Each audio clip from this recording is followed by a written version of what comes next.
All right, hey, what's up, everybody? Mike Lindsley back with you here from the Phoenix Sports Restaurant, a proud sponsor of the ML Sports Platter. This place is awesome. You got to come here and try all of the delicious food. They've got all-you-can-eat boneless wings during the week, steak, all-you-can-eat spaghetti and meatballs as well. Mike and the gang doing a terrific job. So make sure you come here to the Phoenix Sports Restaurant and hang out. You can also bet on the ponies next door as well. They've got all the big races on the screens throughout all the racetracks around the country. So make sure you get to the Phoenix Sports Restaurant. If you're in and around the central New York area, they've got some great beers in the bottle and on tap, and their bakeries to die for as well. Get the chocolate chip cookies. I'll recommend those. I'll recommend the peanut butter cookies as well, and the brownies.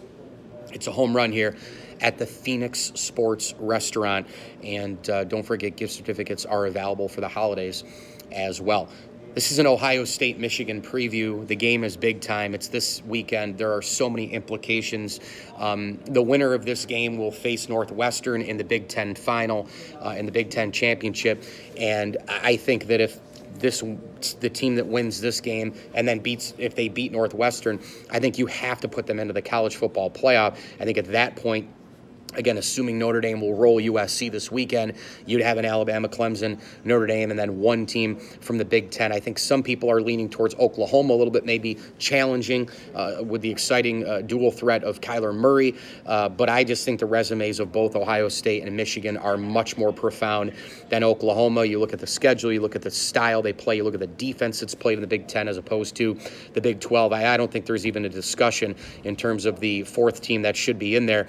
And I've heard a lot of different shows, a lot of different podcasts, a lot of different breakdowns on exactly where the pressure lies in this football game. Is there more pressure on Ohio State, or is there more pressure on Michigan? This is a very simple answer for me. I can't even believe it's a debate. Ohio State's won the last few games against Jim Harbaugh. He has yet to beat Ohio State. Do I think that is a means for firing him? Of course I don't. But he needs to beat Ohio State eventually now, and I think he will this weekend, and I think he's going to beat him plenty of times during his tenure at Michigan. You got to play the numbers game after a while. You play 3 games against a rival and lose all of them. Well, it's not exactly like you've played 25-26. It's not like this is, Bo Schembechler and Woody Hayes going up against each other mano-a-mano for, a couple decades. It's not like that. Harbaugh's only been at Michigan for a bit, and Urban Meyer was there at Ohio State longer than Jim Harbaugh. But I think the pressure is still all on Michigan here. I mean, they're going into Columbus. Ohio State is home.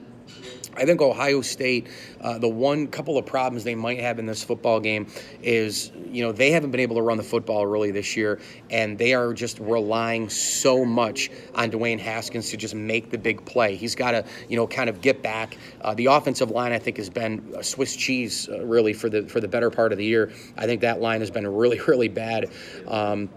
It's been the improvising of Dwayne Haskins. It's allowed them to get points. It's allowed them to move the ball. That's allowed them to do anything from a production standpoint offensively.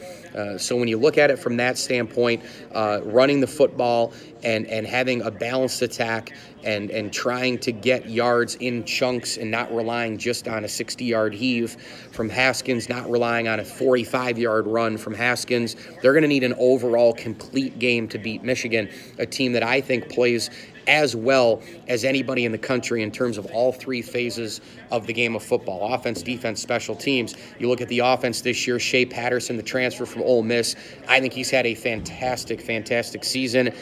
He got a grasp of Jim Harbaugh's offense right from the get-go, and he's been fantastic, coordinating plays, leading the huddle, knowing the playbook, the whole thing. He can use the play action.